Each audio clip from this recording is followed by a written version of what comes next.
My name is Isabel Lida. I am 48 years old and I lived in a town in France until I came to England.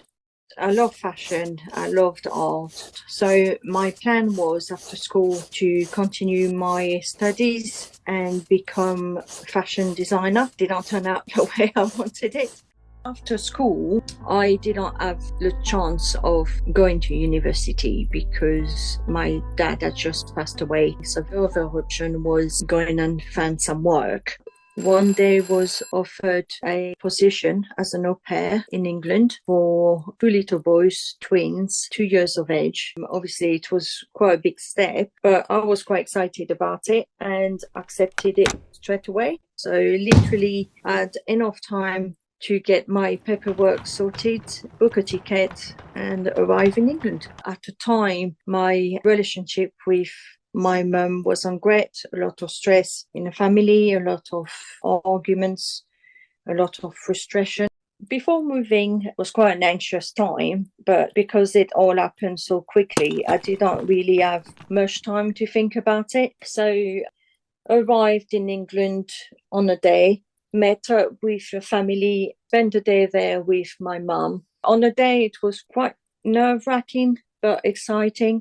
I thought that my English was very good until that first evening when I was trying to talk to them and was contradicted. I realized quite quickly that my English wasn't as good as I thought. The most difficult thing was not being able to be in touch with my family as much as I wanted to. I found myself in a difficult situation because the dad of the family was killed nearly 2 months after I arrived. And for financial reason, I was not allowed to use the phone and I felt quite lonely until I met Kieran. When I was Kieran, I started picking up on a language, which made life easier. I realized that it wasn't so bad and I was quite happy to stay. Home to me is having my family around me. And in family, I'm talking about my husband, my 3 children, my pets, and then my closest family here. So I've got two homes. I've got my home in England, obviously, with my husband and children and my family in law. And I've got my home in France where all my family is. So I've got two homes. And obviously, it's difficult not to spend time with all of your family.